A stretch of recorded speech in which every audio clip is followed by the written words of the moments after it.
మేఘాన్ని వదలని చినుకై సంద్రాన్ని కలవని నదులై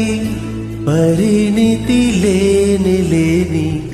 ప్రణయమే ఎంత అందం అసలు కొలవగా కాలం మునిగి తేలిదే హాలే తుదకు తెలియని దూరం మరిచే కలిసెలే స్నేహం ముగిసేటి గమ్యములేని పయనమిదే మురిసేటి అడుగులతోనే